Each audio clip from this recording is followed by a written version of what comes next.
Welcome to SST College of Arts and Commerce. This is SST Edipedia. Myself, Professor Madhu Tirthani.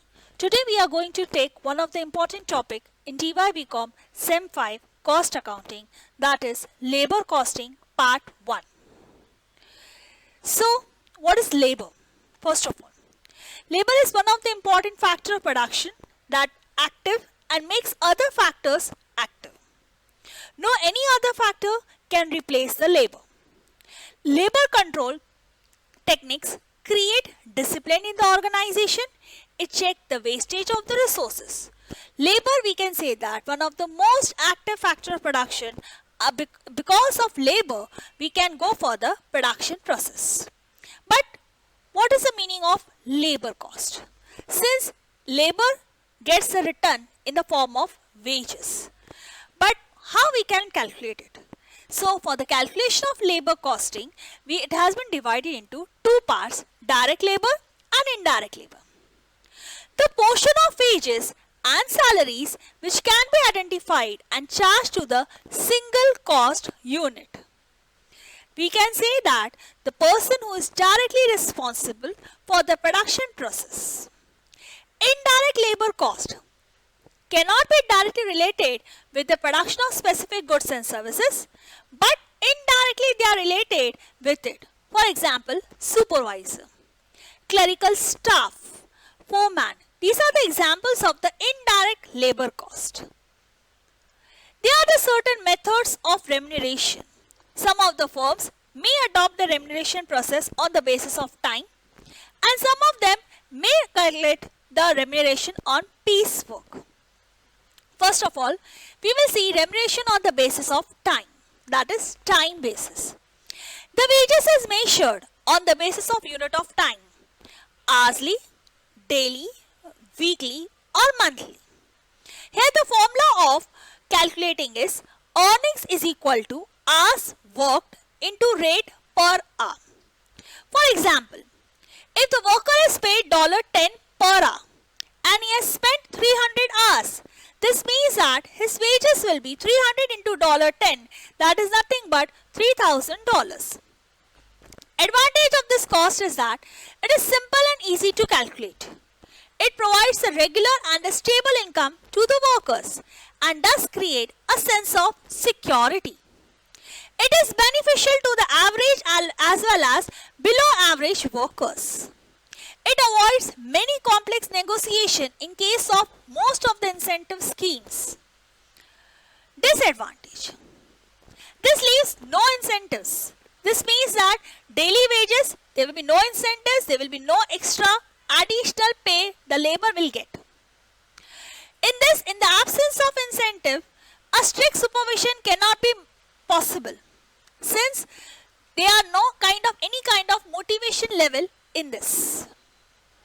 The time rate is suitable where the quality of work is more important as compared to the quantity. The nature of work is such that it is difficult to measure. For example, cleanliness. We cannot measure how much that labor has cleaned the floor, because here the units are not there to calculate it. That's why we can calculate on a time basis. The work is not repetitive in nature. Every day a person is doing certain different thing.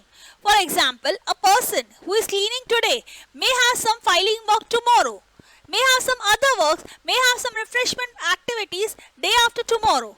This means that it is not a repetitive activity. How we can calculate such activities? The volume of production is not within the control of the worker. The output cannot be measured, counted or standardized. Whatever the work the labor has done, we cannot count it. We cannot count how much the cleanness of the floor has been done. 2 floors or 3 floors like that. We cannot. At the same time, how much work he has done in a whole day. They are the different kind of work. We cannot calculate in terms of time at all, in terms of units at all. Now, the remuneration of piecework. This means that here the remuneration is based on the number of units he has produced. Earnings is equal to number of units produced into rate per unit. For example, if the worker is paid $15 per unit and he has produced 20 units in 7 hours, this means that the wages will be 20 into $15, that is $300. This system encourages the greater efficiency and no payment is required to be paid for the idle time. How much the lunch hours has been given, how much time has been given for the lunch, how much time he has taken for the refreshment, it is not counted. Only the counted is how much unit he has produced in that single day. The fixed overheads are reduced with the increase in output. The work is completed more quickly as the time wasting is not there. Disadvantage. The quality of work may distort here, since every worker will try to have more and more production, more and more units to be produced. This means that here the quality might be ignored by them. There may be certain defects in the units, in the quantity what they have produced. The overwork on the part of the worker is likely to result in ill health. It might cause the physical deterioration of the physical health of the worker. This may not be fair when the production is halted. Might be the production is not there today because of the light failure, because of the shortage of electricity, because of machinery breakdown. This means that the workers will not get anything. More rigid control may be needed and increase the cost of supervision. Base rate system is suitable where the amount of work can be easily determined and measured. The nature of work is repeated. Every day the worker is doing the same thing, producing the goods and all, the same activity.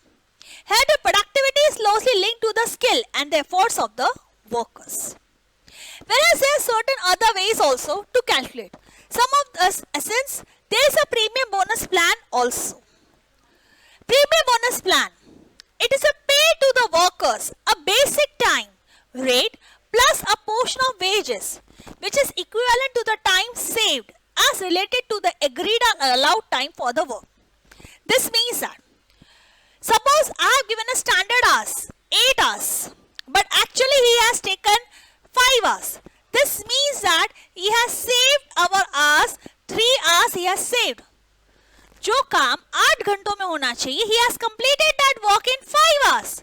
This means that there is a save of 3 hours. He should get certain bonus because his or her speed is very fast to complete that task. So we are called them as a premium bonus plan. Time rate is guaranteed and the workers receive the guaranteed wages irrespective of whether he complete the work within the time allowed or he has taken the extra time for its completion. See, in that premium bonus plan, we are calculating both the things. First thing is that if we are given the standard hours 8 and he has taken actual time 5, this means 3 hours he has saved. He has a right to get a bonus. But suppose if the standard hours is 8 and he has taken 10 hours to complete that work, this means that he has taken more time to complete that work. He is not eligible to get a bonus plan. This is one of the main feature of the scheme. If the job is completed in less than standard time prescribed it, then the worker paid a bonus of 50% of the time saved. This means that 3 hours he has saved it, he will get 50% of the time saved as a bonus on the basis of the prescribed time rate in addition to the normal time wages. The formula for calculating is earning is equal to time wages plus bonus. But how we are going to calculate the time wages or bonus? Hours worked 5 hours, hours rate, whatever the rate he has, the sum has given to you, plus half of the time allowed minus half of the time he has taken, actual time, into the hours rate. Let us do with some of the example. If the factory, the normal hourly rate is 5 per hour, this means that a worker is getting 5 rupees per hour. And the time allowed for the job is 10 hours. And the person has taken 8 hours to complete the job.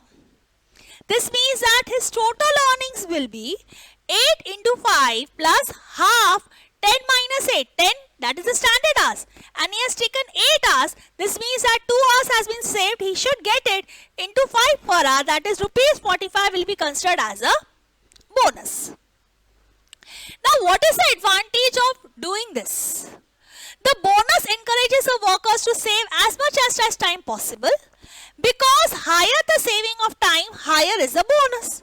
It It is nothing but a sense of motivation, a factor of motivation we can say that a person should have, that if he saves a time, he will get a bonus for that. He will get an appreciation in the form of monetary terms. Morals may be improved if the extra efforts has been made. Both the firm and the employer should benefit from the introduction of the incentive schemes. Employees should receive an increase in wages arising from the increased production. A sense of feeling that as the firm grows, we are also growing. The worker says that if the firm is having a more production, I am also getting the more wages. The firm should benefit from the reduction of the fixed overheads per unit. What is the disadvantage of this? See, every method or every plan has certain advantages or disadvantages. Disadvantage is that incentive schemes can be complex and difficult to administrate. It is very much difficult for a supervisor to know how much time has been saved by each and every worker in it. Establishing the performance level leads to the frequent and continuing disputes also there. The quality of output may decline over here. So, in brief, I can say that today we have seen relating to the various methods of calculating our labor. Remuneration on a time basis, remuneration on the piece rate, and one of the most important as a premium bonus plans. In the next sessions, we are going with a labor costing part 2. Hope you will like the lecture. Thank you.